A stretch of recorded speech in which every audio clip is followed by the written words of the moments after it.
എന്ന് പറയുമ്പം ചേനയെന്ന് കേൾക്കുന്നവരാണ് മീഷോക്കാർ. അങ്ങനത്തെ ഒരു അൺബോക്സിങ് വീഡിയോ ആണിത്. ഞാൻ ആശിച്ച് മോഹിച്ചതുകൊണ്ട് ഈ ഒരു ഹീൽസ് മീഷോയിൽ നിന്ന് മേടിച്ച്, ഗ്രേ കളർ ഡെയിലി വെയറിനൊക്കെ യൂസ് ചെയ്യാൻ പറ്റുന്ന ഹീൽസ് എന്നും പറഞ്ഞ് ഞാൻ മേടിച്ച്.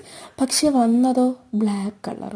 ഞാൻ ശപഥം ചെയ്തതാണ് എനിക്ക് ബ്ലാക്ക് ചെരുപ്പ് വേണ്ടാന്ന്. അപ്പോൾ കറക്റ്റ് ബ്ലാക്ക് തന്നെ വന്ന്. എനിക്കിത് വേണ്ട, ഞാനിത് റിട്ടേൺ ചെയ്ത് ഇനി ഏത് നൂറ്റാണ്ടിലടുത്ത ചെരുപ്പ് വരുമെന്ന് എനിക്ക് അറിയത്തില്ല. എനിക്ക് ഡെയിലി വേറെ യൂസ് ചെയ്യാനായിരുന്നു. എനിക്ക് ചെരുപ്പ് പൊട്ടിപ്പോയി, അതുകൊണ്ട് മേടിച്ചതാണ്. എനിക്ക് വിഷമമുണ്ട്, നല്ല വിഷമമുണ്ട്. അമ്മ പറഞ്ഞ് കുഴപ്പമില്ല ഇതങ്ങ് ഇടാം, പക്ഷെ എനിക്ക് വേണ്ട ബ്ലാക്ക്. കുറേ ഇട്ടിട്ട് മടുത്ത് ബ്ലാക്ക്. അപ്പോൾ ഞാൻ വിചാരിച്ച് റിട്ടേൺ ചെയ്യാമെന്ന്. ഇനിയിപ്പോൾ വർഷങ്ങൾ കാത്തിരുന്നാലും കുഴപ്പമില്ല, മറ്റേത് വന്നിട്ട് ഇനി ഇട്ടോളാം ഞാൻ. അപ്പം എനിക്ക് അത്രേ ഉള്ളൂ പറയാം. നിങ്ങളെല്ലാവരും എൻ്റെ താഴെ കാണുന്ന എൻ്റെ ഇൻസ്റ്റാഗ്രാം ID ആണ്, അതൊന്ന് ഫോളോ ചെയ്യണം. അപ്പം കുറച്ചും കൂടി റീൽസൊക്കെ ഞാൻ അതിനകത്ത് അപ്ലോഡ് ചെയ്യും. അപ്പം പിന്നെ നിങ്ങൾ എൻ്റെ ചാനൽ സബ്സ്ക്രൈബ് ചെയ്യുകയും ചെയ്യണം. അപ്പോൾ അത്രേ ഉള്ളൂ. ശരി, ബൈ.